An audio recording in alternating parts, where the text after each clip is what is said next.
सत चैतन्य जिसे खुद का ही नहीं पता कि क्या हूँ, उसको और क्या पता चलेगा। खुद का पता नहीं क्या हूँ, पूछने लगे कि ब्रह्मांड के अंदर क्या है। शरीर के अंदर जो है उसका तो पता नहीं, ब्रह्मांड के अंदर जो पता है उसको कैसे पता चल जाएगा। तो पता लगाना है तुमने सबसे पहले खुद का, तभी पहचान होगी कि चैतन्य सच्चैतन्य क्या है। तो इसके लिए सुमरण कर लिया करो। सुमरण का मतलब है कि तुम्हारा सुमरण कहीं न कहीं तो लगा रहता है बाहर, कहीं चीज़ों से, कहीं मान सम्मान से, कहीं धन दौलत से, बच्चों से, कहीं न कहीं मित्र से, दोस्त से बाहर तुम्हारा ख्याल जुड़ा रहता है। बस ये ख्याल का जुड़ा रहना ये एक प्रकार का सुमरण है। बाहर जो ख्याल लगे हुआ है ये बाहरमुखी सुमरण है, ये अंतर है।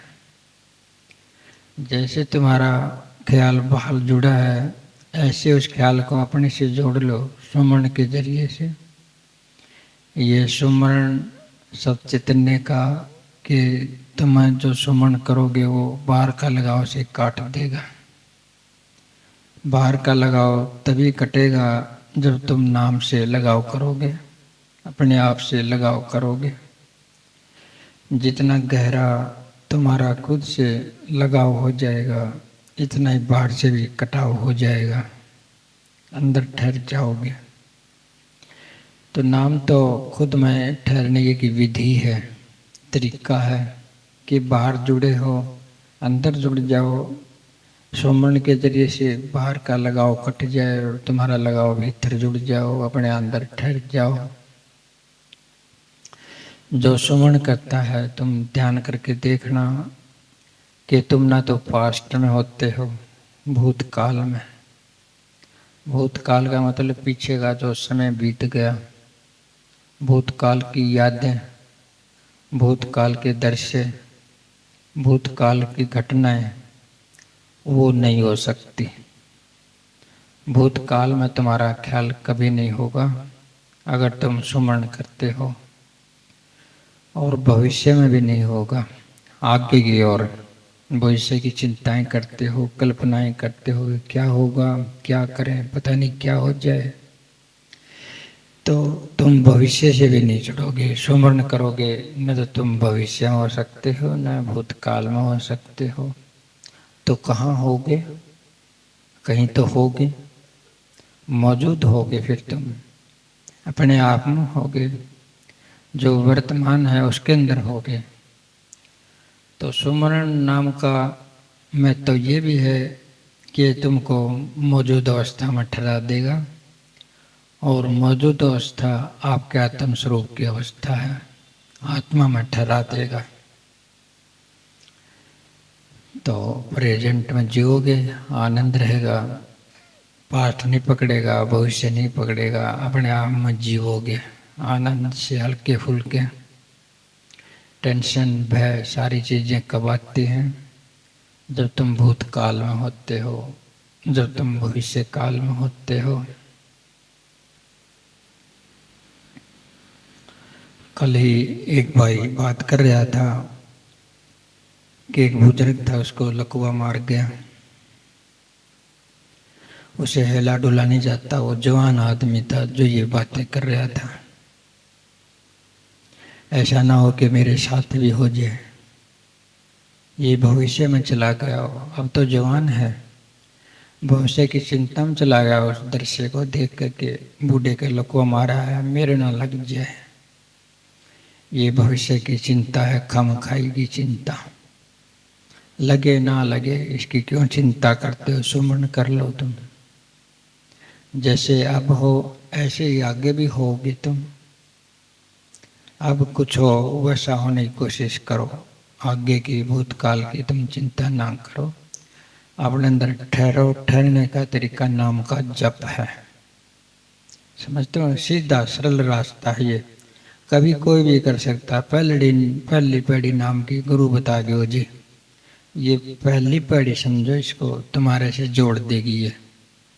लेकिन पहली पैड़ी ही ना होगी तो दूसरी पैड़ी पर पैर कैसे रखोगे? पहली पैड़ी तो चाहिए। पहली पैड़ी पर तुम पैर ना रखोगे तो दूसरी पर कैसे रखोगे? पहली पर तो रख लो, तब दूसरी पर रखा जा सकता है। एक कदम बढ़ाओगे तभी तो दूसरा कदम उठेगा। एक कदम भी ना बढ़ाओ तो दूसरा कैसे उठेगा? कोई सा भी कदम नहीं उठेगा। यूं गे त्यों, जैसे आए वैसे जाओगे। तो इसको समझ लो तुम कि मंजिल पे पहुंचने की पहली पौड़ी है, एक साधन है तुम्हें ठहराने के लिए। बस इसका ख्याल रख के तुम्हें सुमरण कर लिया क्या कि तुम अपने आप में ठहर जाओ और चिंताओं से मुक्त रहो और आत्मा से जुड़ जाओ। तुम करोगे ये करने तो जब पता चलेगा। करके देखना धीरे धीरे क्या होता है। सुमरण बड़ी ऊंची चीज है। कई जगह नाम नहीं दिया जाता, सुमरण नहीं दिया जाता। ऐसे भी लोग हैं, कुछ ऐसे महात्मा संत महात्मा अब भी हैं, पहले भी हुए हैं, जो नाम नहीं देते, जो योग करवाते हैं, केवल ध्यान करवाते हैं, वो नाम नहीं देते परमात्मा का। तो ये ख्याल रखना, एक पहचान है इसमें कि जो भी महात्मा हो, कितना भी महान महात्मा हो, अगर वो नाम की क्रिया उसके पास नहीं है, नाम का तरीका उसके पास नहीं है, वो नास्तिक होता है। उसका परमात्मा में विश्वास नहीं होता। उसको कहें कि परमात्मा है क्या, वो कहते कल्पना है। ये तो मनुष्य के द्वारा घड़ी गई एक कल्पना है, लेकिन परमात्मा तो है। क्यों इनकार करते हैं? इसका अर्थ ये है उनको ज्ञान नहीं है परमात्मा का, इसलिए परमात्मा का नाम नहीं देते। परमात्मा है, बिल्कुल निकट से निकट परमात्मा ही है, निकट से निकट सत चैतन्य ही है। अगर कोई ध्यान करता है, इस शरीर से परे चले जाता है थोड़ा सा, ये शरीर सीमा है, इस सीमा से हट जाता है, भीतर चला जाता है, तो उसके अंदर शक्तियों, अंदर की शक्तियों के दर्शन होने लग जाते हैं उसको। अंदर की शक्तियों के, जैसे कोई चांद आपके सामने आ गया, कोई तारा आपके सामने आ गया, कोई बादल, कोई कुछ भी, अनेकों नज़ारे अंदर आ सकते हैं जो ध्यान करता है। कोई चलता फिरता सूरज नजर आ जाए, चलता फिरता चांद तारा कुछ नजर आ जाए, ये शक्तियां हैं, ये परमात्मा का बाहरी पसारा है। खाली इनका भी बोध हो जाए ध्यान से तो भगवान से इनकार नहीं कर सकता। इन्हीं में से किसी एक आदि शक्ति को तो ईश्वर या परमात्मा कहा गया है। ये उन्होंने कहा है जो भीतर गए हैं, जो भीतर गए हैं उन्होंने मना कर दिया कि ईश्वर नहीं है। ये नास्तिक लोग हैं, ये दार्शनिक कितने भी हो सकते हैं, ये बकाव कितना भी लगा सकते हैं। दूसरी बात ये है, जानबूझ के भी ये परमात्मा से इनकार कर सकते हैं। इसका कारण ये है, अगर मैं परमात्मा से इनकार कर दूं तो तुमने तो फिर भी कुछ चाहिए पूजा के लिए, भक्ति के लिए, फिर कौन बच जाता है? परमात्मा तो इनकार कर दिया कि नहीं है, गुरु बच गया। परमात्मा से इनकार कर दिया, वो गुरु को भगवान बना लेंगे। ये खुद को भगवान बनाने के लिए भी भगवान से इनकार कर देते हैं, क्या कि उनसे का ख्याल ऊपर से हट जाए और हमारे से जुड़ जाए।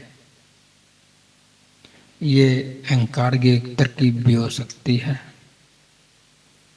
बाकी भगवान को भी काफी जो लोग हैं मानते भी हैं, पूजा कराने की अपनी ललक तो उनमें भी होती है। भगवान को जो मानता है गुरु, अपनी पूजा करवाने की ललक तो उसमें भी होती है। वो क्या करता है, वो कहता है कि परमात्मा से बड़ा है गुरु। तो गुरु को परमात्मा से बड़ा बता दिया तो परमात्मा की क्या जरूरत है।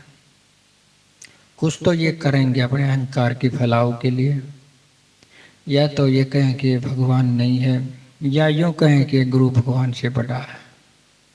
कुछ तो करेंगे ये। मैंने जहाँ तक देखा है इनकी मानसिकता यही है कि इनको लोग माने, सदा सदा माने, इसलिए सब बड़ा जाल रच देते हैं। तो इन बातों को खैर छोड़ो, तुम्हारे पास तो नाम है, नाम जप लिया करो, क्योंकि परमात्मा तो है। मैं भी मना कर देता अगर ऐसा मुझे बोध ना होता अस्तित्व के अंदर कि एक और भी है कुछ चेतन तत्व। तो सुमन कर लिया करो। सुमन करोगे धीरे धीरे तुम माथे में आ जाओगे, अपने माथे में यहाँ जहाँ बिंदी लगाती हैं बहनें, तो तुम सुमन करोगे। दिन में अगर आराम भी करने लग गए, सारा दिन सुमन किया है, अगर आराम करने लग गए तो तुम्हारा ध्यान कुदरतन बन जाएगा। बगैर ध्यान किए, बगैर ध्यान किए तुम्हारा ध्यान बन जाएगा। अगर तुमने पूरी लगन से दिन में सुमन किया है, यहाँ माथे में टिक गए, भीतर टिक गए, कोई भी दृश्य तुम्हारे सामने आ जाएगा। कोई प्रकाश, कोई रस, कोई नाद, कोई धुन, वो कुदरतन खुल जाएगी बगैर ध्यान किए। क्योंकि ध्यान तुम्हारा शब्द के जरिए हो चुका है, समझने के जरिए हो चुका है। और इसके साथ साथ तुम जानबूझ के ध्यान भी करने लग जाओ, सुमन भी चलाओ और एक टाइम ध्यान भी चलाओ, तो दुगनी बात हो जाएगी। तुम्हारा जीवन एकदम से रस से भर जाएगा, एकदम रस से भर जाएगा। तुम्हारा जीवन आनंद से भर जाएगा, ज्ञान से, बोध से भर जाएगा। जो तुम्हारी ये साधारण अवस्था, ऐसा नहीं रहोगे तुम। तुम्हारा स्वरूप आ जाएगा तुम्हारे पास, वो कुछ और है, उसका बोध नहीं है तो क्या करें। लेकिन वो आया तो आप समझो कि कहीं धोखे में थे हम। तो बिना बिना पाल एक सरोवर देखा और नीर नजर नहीं आया। ये तो नीर निर्मल अमिका बिन भीगे मलमल नहाया। ये स्वरूप की बात है, अपने खुद के स्वरूप की, आत्म स्वरूप की। तुम्हारा आत्म स्वरूप अनंत है, इसकी कोई सीमा नहीं, इसका कोई किनारा नहीं है। अगर तुम बोध कर लोगे तो की बात है। जब कोई किनारा नहीं है तो ये एक ऐसा तालाब है, एक रस भरा, आमी भरा, एक ऐसा अनंत मिल जाएगा, इसका कोई किनारा नहीं है। यानी स्वरूप का कोई किनारा नहीं है। यही है वो तालाब है जिसमें नीर नजर नहीं आया। कुछ नजर नहीं आता लेकिन इसमें सब कुछ होता है। ये तो नीर शीतल अमी का। अमी किसी को नजर आती है क्या तुमको? अमी नजर नहीं आती तुमको। और अमी आ जाती है, तुम शीतल हो जाते है, तुम्हारा स्नान हो जाता है। कब मलते हो, कब अपने हाथ पैर में मसलते हो, कब पानी डालते हो, पर अमी आ जाए, शांति आ जाए, तो बगैर मलमल आया। बड़ी आनंद की बात है। ये सुमरण के बाद की बात है, अगर सुमरण सिद्ध हो जाए तो। इसलिए सीधा उपदेश, सुमन कर लिया करो, ध्यान कर लिया करो, फुर्सत थोड़ी सी पा लिया करो। काम काज ये जगत के मुक्ते नहीं है, फुर्सत थोड़ी सी पाया करो। क्या निमट जाते हैं काम काज? काम काज जगत के नहीं निमटते, आगे से आगे। ये तो एक चक्कर है, चक्कर चढ़ा ही रहता है काम काज का। हमारी जरूरत खत्म हो तो काम भी खत्म हो। हमारी जरूरत जब तक हम जीवित हैं खत्म नहीं होंगी। जरूरत खत्म नहीं होंगी तो काम कैसे खत्म होगा? मिलता तो सब काम से ही है, जैसे मैंने कहा, मिलता तो काम से ही है। जब तक तुम जीवोगे तुम्हारी जरूरत रहेगी किसी न किसी प्रकार का। तुम काम तो सोचते ना करने के रहो तो बात दूसरी है। तो ये काम मुक्ता नहीं है, कभी खत्म नहीं होता है। लेकिन खतरा एक है कि इस काम को लक्ष्य ना बना लो, निशाना कि हमने काम को खत्म करके ही चैन लेनी है, काम को खत्म करके ही चैन लेनी है। काम खत्म नहीं होगा, चैन चली जाएगी। इसमें थोड़ा सा तुमने समय निकाल लेना चाहिए ध्यान के लिए। समय तो वैसे ही निकला रहता काफी, लेकिन मैं ध्यान के लिए कह रहा हूँ 24 घंटे में थोड़ा सा टाइम तो निकाल लिया करो। 1 घंटा काफ़ी है। 1 घंटा बैठने का निकाल लो, तुम सारा दिन बिल्कुल आनंद में रहोगे, तर रहोगे। एक भाई कह रहा था कि मैं ध्यान भूल जाता हूँ, कभी कभी कोई समस्या आ जाए, ध्यान नहीं कर सकता तो सारा दिन बेचैनी रहती है। कैसा लगता है जैसे कुछ खोया गया, जैसे कुछ खोया गया। ध्यान कर लो तो भरपूरता आ जाती है, लेकिन वो भरपूरता ऐसी चीज की है, वो चीज नजर तो आती नहीं, नजर नहीं आती, लेकिन भरपूरता हो जाती है। संतोष किसी को नजर आता है, शांति किसी को नजर आती है, समझ किसी को नजर आता है, सुख किसी को नजर आता है। नहीं आता है ना, लेकिन ये तब होता है तो तुम भरपूर नहीं होते क्या? भरपूर होते हो। भरपूर होते ही तब हो जब वो चीज तुम्हारे पास आए जो तुमको नजर ना आए। तो ये मन हुआ तो आगे आगे दौड़ता है, इसकी तो आदत है दौड़ने की। आगे आगे मन हुआ दौड़े, दौड़ में दौड़ना में लाइयो। दौड़ता ना सभी का, अब ये पूरा हो गया कुछ और पूरा हो जाए, अब ये पूरा हो गया कुछ और पूरा हो जाए। सारी जिंदगी बेचैनी लगी रहती है आदमी को, आगे से आगे इच्छा से ऊपर इच्छा, इच्छा से इच्छा, इच्छा से इच्छा। एक छोटी सी इच्छा आपके अंदर आ जाए, तुम सोचोगे कि ये काम पूरा हो गया, वो इच्छा पूरी हो जाए तो फिर एक और इच्छा आ जाएगी, वो पूरी हो जाती है, एक और आ जाएगी। इच्छा में से इच्छा निकलती ली जाती है। छोटी सी इच्छा करी तो उस इच्छा के अनेकों बच्चे पैदा हो जाते हैं, अनेकों इच्छाएं पैदा हो जाती हैं। इच्छा का कोई इलाज नहीं है, समझ ही इसका जो इलाज है। आपके पास सब कुछ है, सारी चीज़ें हैं, थोड़ा संतुष्टि तो करनी चाहिए। संतुष्टि का मतलब ये है कि तुमने ऐसा नहीं कहता ये काम नहीं करना चाहिए, ध्यान भी करना चाहिए संतुष्टि करके, कि ध्यान भी कर ले, वो भी एक कर्म है।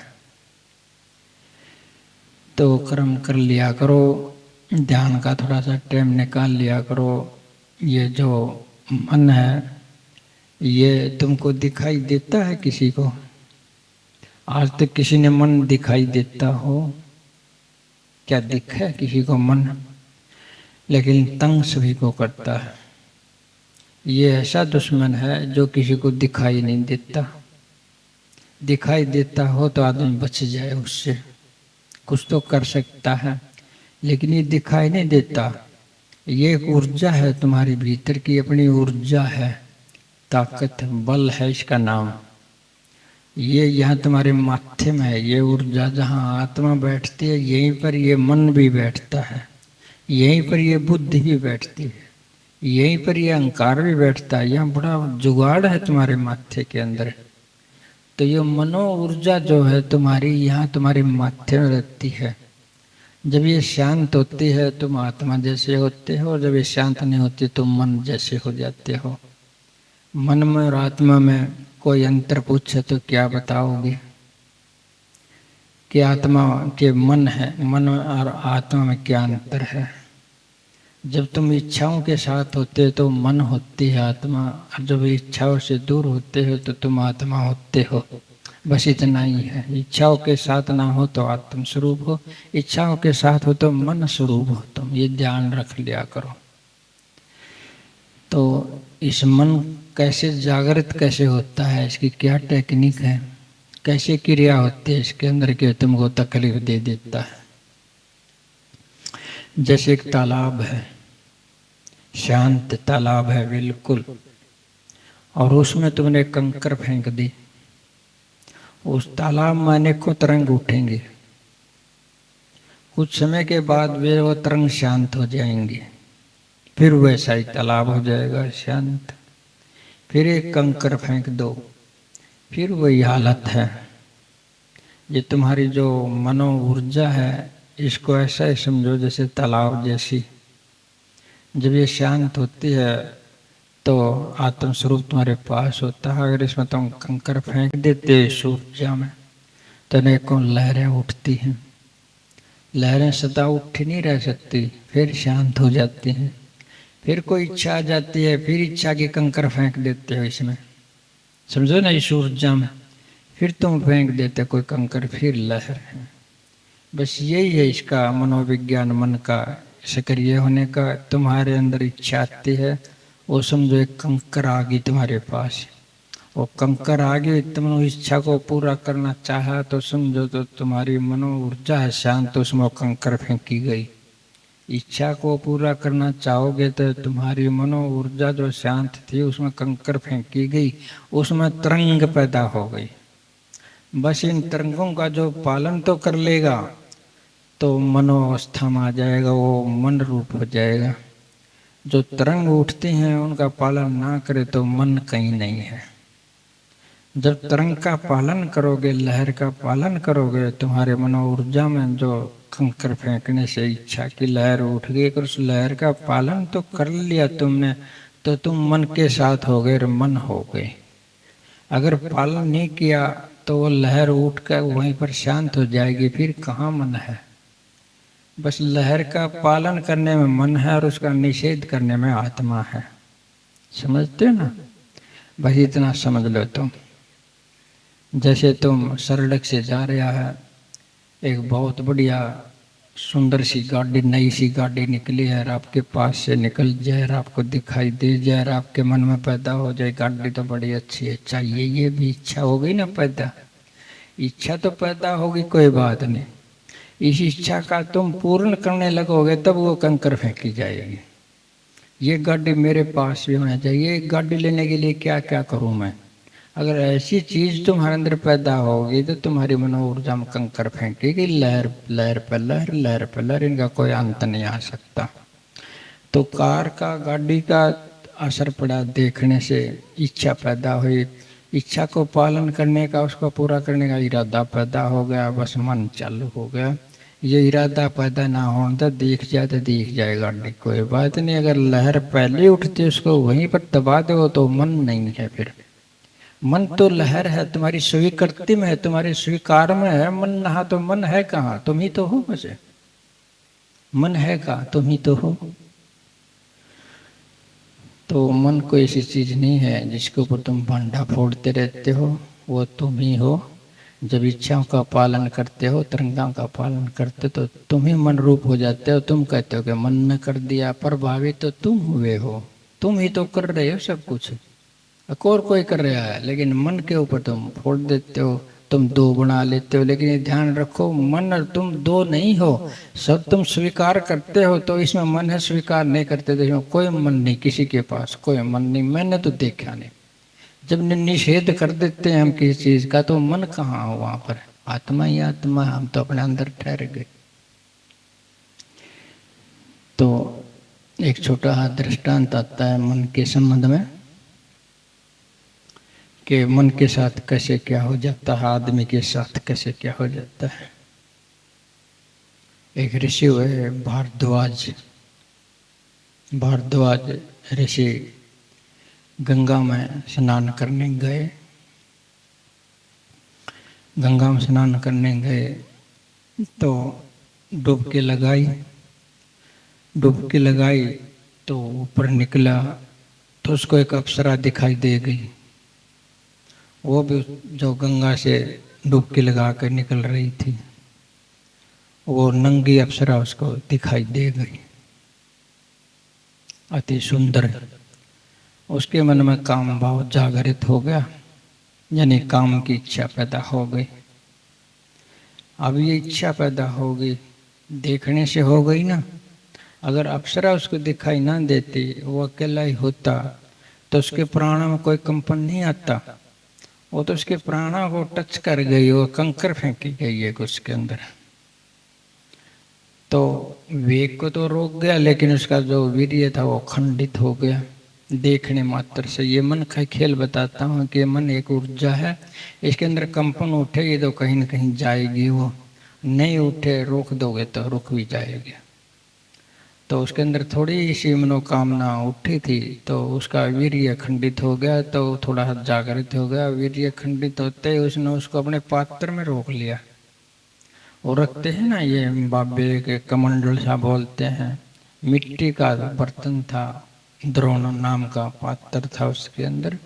उसने उस वीर्य को रोक दिया, ढक्कन लगा करके उसको धर दिया, रख दिया। कुछ समय के बाद उसमें से बच्चा निकल आया। कहानी तो ये सारी खराब है, इनमें कुछ नहीं है, सारी कल्पनाएं हैं, लेकिन ये इनमें शिक्षा थोड़ी सी दे देते हैं कि ऐसा ऐसा हो सकता है, ऐसा ऐसा हो जाता है, संभल के रहना चाहिए। तो अब मटके से ऐसे बच्चे पैदा होते हैं क्या? मटके से नहीं बच्चे पैदा होते, वो गर्भदाने से, बच्चा दाने से पैदा होते हैं। लेकिन कहते हैं कि वो मिट्टी का जो बर्तन था उसके अंदर से द्रोणाचार्य निकला। उस बर्तन का नाम द्रोणा था, उसमें से द्रोणाचार्य निकला, इसलिए उसका द्रोणाचार्य नाम रख दिया, द्रोणाचार्य। अब हम देखेंगे महाभारत में सारी कल्पना जो है झूठी लगती है मेरे को। तो कोई गर्भ से पैदा ही नहीं हो रहा, द्रोणाचार्य है कि कोई और है। गर्भ से कोई पैदा नहीं हो रहा, कोई अग्नि से हो रहा है, कोई कुंडों से हो रहा है, कोई सूर्य से हो रहा है, इंद्र से हो रहा है, कोई पता नहीं कहाँ किससे हो रहा है। कामना करी और बच्चा गोद में आ गया। ये इसलिए इन कहानियों को हम जो है विवेकपूर्ण देखें तो ये सारी कथाएं झूठी हैं। इनमें शिक्षा तो चाहे कुछ भी हो, लेकिन ये कथाएं सारी झूठी हैं, समझते हो ना? तो तुमने अपना ध्यान रखना चाहिए। अगर तुम्हारे अंदर कोई कंकर देखने से तुम्हारे अंदर कोई इच्छा जाग जाती है तो इच्छा पूरी करने की हो तो कर लो सरल तरीके से। अगर करने की इच्छा पूरी ना हो तो उसको निषेध ही कर दो, उसको रोक ही दो, सुख रहेगा, शांति रहेगी, मन यों का तो तुम्हारा शांत रहेगा, मनो ऊर्जा तुम्हारी तंग नहीं करेगी तुमको। मनो ऊर्जा वास्तव में है क्या? ये जो तुम्हारा शरीर है इसका जो सूक्ष्म रूप है, सूक्ष्म रूप शरीर का, वही मनो ऊर्जा है। तो इस शरीर को सिमटते सिमटते ये शरीर नजर नहीं आए, एक ऊर्जा रूह में रह जाए, वो ऊर्जा नजर न आए, तो गहरे में जो मनो ऊर्जा है ये शरीर ही है। वो अगर वो मनो ऊर्जा विस्तार पाएगी तो शरीर के रूप में पाएगी, वो मनो ऊर्जा प्रकटता पाएगी, अपनी अभिव्यक्ति पाएगी तो शरीर के रूप में पाएगी। सारी इंद्रियां उसी में जुड़ी हैं, उस ऊर्जा में। तुम्हारा नाक, आँख, हाथ, पैर, पूरा शरीर, जो भीतर जो ऊर्जा माथे में है वही सारियों का कनेक्शन है एक जगह। जोशी का कनेक्शन वहाँ हो जाता है, वैसे ही तरंग वहाँ उठ जाती है, लहर पे लहर उठे विषयों की, और डूबना ही न बन जाइयो। ये विषयों की लहर बार बार उठती रहती है, डूबना ही न बन जाइयो। ये विषय क्या हो? वैसे तुम सुनते तो हो हमेशा, तुम आँख से देखते हो, आँख से देखने से तुमको जो खुशी मिलती है ये आँख का विषय है, समझे ना? ये आँख का सुख लगा लो, ये विषय है। नाक का है, नाक का विषय है, तुम सूंघते हो, अच्छी सुगंध आती है, तुम राजी हो जाते हो, ये एक नाक का विषय है। कान से तुम सुनते हो कोई संगीत, बढ़िया गीत सुनते हो और खुश हो जाते हो, ये कान का विषय है, समझते हो ना? और कोई तुम चीज चखते हो, चख के तुम्हें स्वाद आता है, ये जीभ का विषय है। और स्पर्श से, जैसे शरीर से कुछ स्पर्श करे, उस स्पर्श से तुमको जो मजा मिले तो वो जो स्पर्श का मजा है वो त्वचा का मजा है। ये 5-4 विषय बताए हैं तुम्हारे साथ, 5-4 विषय। इन विषयों में से एक विषय भी अगर पकड़ लेगा तो मुश्किल हो जाएगी, जो 5 हैं। लेकिन इनके बाद और भी विषय हैं जो गिने नहीं जाते विषयों में। मन का विषय है जो नशा है, मन का जो नशा नहीं है, मन नशा करते हैं, शराब पीते हैं, कुछ नशा करते हैं, कुछ चीज़ों का, समय का, चर्च का, भांगे का, अनेकों प्रकार का नशा करते हैं। ये किसी इंद्रिय का विषय नहीं है, ये सीधा मन का विषय है, सीधी मन में जाता है इनका कनेक्शन ब्रेन में कि ये तो किसी आँख को पसंद ना। अब शराब कौन सी चीज़ को पसंद? आँख को पसंद ना, नाक को पसंद ना, कान को पसंद ना, बताओ कौन सी चीज़ को? जीभ को पसंद ना, ठंडनी आती है पीने वाले को, फिर भी कुटक जाते हैं। ये मन का विषय सीधा मन में जाता है, होता कुछ नहीं है इसे। जो शराब में एक लक्षण है, वो लक्षण ऐसा है कि हमारे शरीर के जितने भी सेल हैं वो सुस्त पड़ जाते हैं, सुस्त सुस्त पड़ जाते हैं, मतलब यानी कि एक तरह से वो ठहर जाते हैं। जो सारे सेल ठहर जाते हैं, थोड़ा सा एक सुख सा झूम सी पैदा हो जाती है आदमी में। ये सतह पर मैं कहूँ तो एक सतह पर स्वयं में स्थिति है बाहरी कणों की, बाहरी भौतिक कणों की खुद में स्थिति पैदा हो जाती है। और जो खुद में स्थिति पैदा हो जाती है इन कणों में, बस यही नशे का कारण है, यही झूमने का कारण है। अगर यही स्थिति जो कण में पैदा हो जाती है तुम्हारी आत्मा में हो जाए तो, लेकिन वो शराब से नहीं होगी, वो किस चीज से नहीं होगी, वो तो तुम्हारा ध्यान से और सुमरन से होगी। तो बात सारी करने की है, सारे और कुछ करने के नहीं, सारी करने की है। एक देखने का विषय होता है चकोर, एक पक्षी होता है चकोर, और चंद्रमा उसको बहुत सुंदर लगता है। आंख का विषय है ना, सुंदरता को देखने का विषय। सुंदरता को देख के कितने लोग खुश होते हैं, सभी होते हैं सुंदरता को देख करके बहुत लिप्त हो जाते हैं सुंदरता को कायम करने में।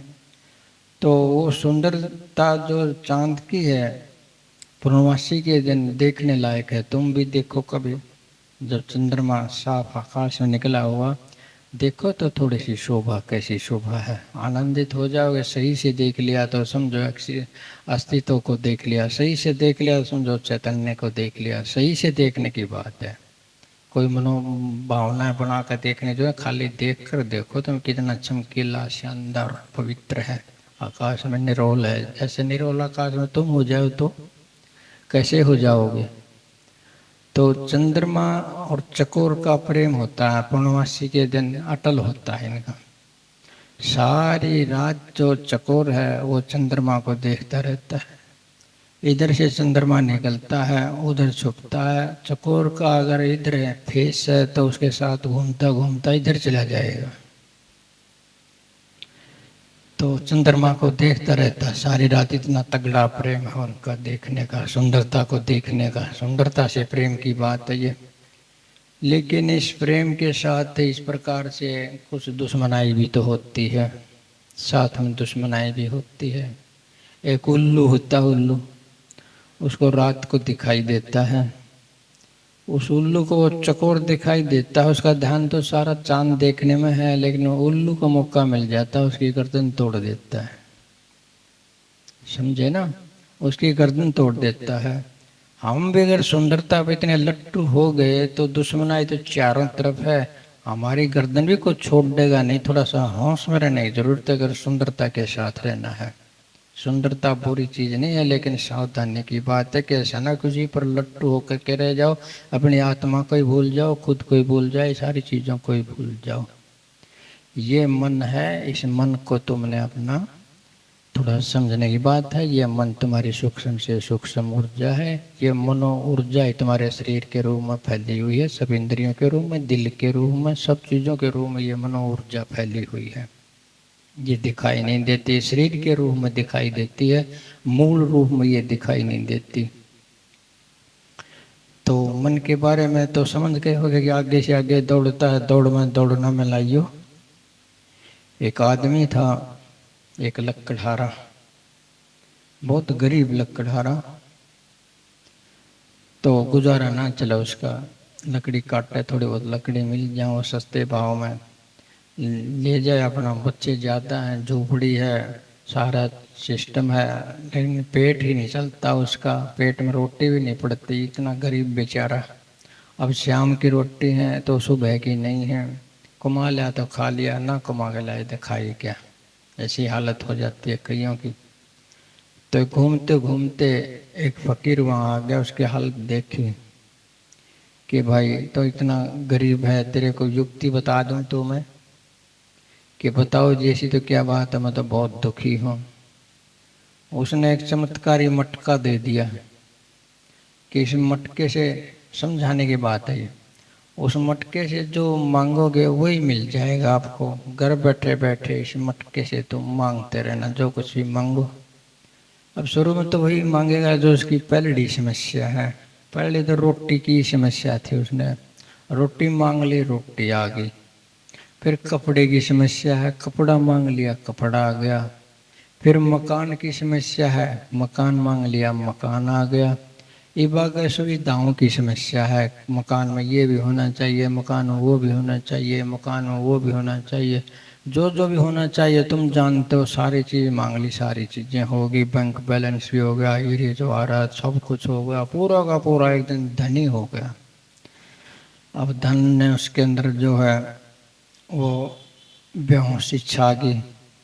उस फकीर ने साथ में ये भी कहा था कि अगर ये मटका फूट गया ना, उस दिन सब कुछ गायब भी हो जाएगा। इस बात को भूल गया वो। जब ये बाहर की जो सारी चीजें इकट्ठी हो जाती हैं, प्रचुर मात्रा में मान सम्मान खूब मिले, धन दौलत खूब मिले, सुख ठीक, आदमी सब परिवार बुलाए हो जाए तो आदमी का नशा हो जाता है। सब भूल जाता है कि कहाँ से क्या रहा, स्रोत को भूल जाता है वो। जो स्रोत जहाँ से सब कुछ मिलता है उसको भूल जाता है। तो उसने समझा सब कुछ आप तो जश्न मना लो। जश्न का आनंद दे दिया, लोगों को जश्न मनाने में लग गया, नाचने कूदने लग गया।